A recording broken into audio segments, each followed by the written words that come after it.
ಇನ್ನು ಶಿವಮೊಗ್ಗದಲ್ಲಿ ಕೆಲ ವರ್ಷಗಳ ಹಿಂದೆ ಟ್ರಯಲ್ ಬ್ಲಾಸ್ಟ್ ನಡೆದಿತ್ತಲ್ಲ, ಈ ಟ್ರಯಲ್ ಬ್ಲಾಸ್ಟ್ ಆರೋಪಿಯ ಜೊತೆ ಮಾಜ್ ಅಂತಕ್ಕಂಥ ವ್ಯಕ್ತಿ ಮಾಡಿದ್ದಂತಹ ವಾಟ್ಸಪ್ ಚಾಟ್ ಈಗ ಪಬ್ಲಿಕ್ ಟಿವಿಗೆ ಲಭ್ಯ ಆಗಿದೆ.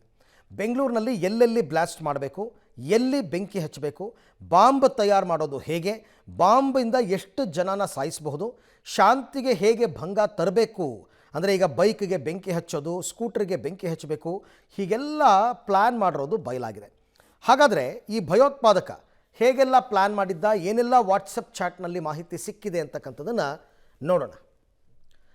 ಹೇಗೆಲ್ಲ ಜನರನ್ನ ಹೆದರಿಸಬೇಕು ಅಂತ ಚಾಟಿಂಗ್ನಲ್ಲಿ ಆ ಮಾಜ್ ಅನ್ನೋನು ಹೇಳ್ಕೊಟ್ಟಿದ್ದಂತೆ. ಜನರನ್ನ ಹೆದರಿಸೋದು ಹೇಗೆ, ಜನ ಭಯಭೀತರಾದಷ್ಟು ಇವ್ರಿಗೆ ಅನುಕೂಲ, ಹಾಗಾಗಿ ಹೇಗೆ ಜನರನ್ನ ಹೆದರಿಸಬೇಕು ಅಂತ. ಇನ್ನು ಅಮಾಯಕರ ಪ್ರಾಣ ತೆಗೆಯೋದಕ್ಕೆ ತರಬೇತಿಯಂತೆ. ಅಯ್ಯೋ, ಅಮಾಯಕರ ಪ್ರಾಣವನ್ನು ತೆಗೆಯೋದಕ್ಕೆ ತರಬೇತಿ ಬೇರೆ ತಗೊಂಡಿದ್ರಂತೆ ಇವರು. ಅಲ್ಲ, ಅವ್ರ ಕೆಲಸನೇ ಅದಲ್ವಾ. ಹಾಗಾಗಿ ಭಯೋತ್ಪಾದಕರ ಕೊಲೋನೆಲ್ ಎಂಬಾತನಿಂದ ಮಾಜ್ಗೆ ಮೆಸೇಜ್ ಬಂದಿರೋದು.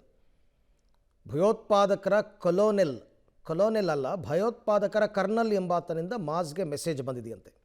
ಶಿವಮೊಗ್ಗದ ಟ್ರಯಲ್ ಬ್ಲಾಸ್ಟ್ನ ಪ್ರಮುಖ ಆರೋಪಿ ಜೊತೆ ಅವರು ಚಾಟಿಂಗ್ ಮಾಡಿದ್ದಾರೆ.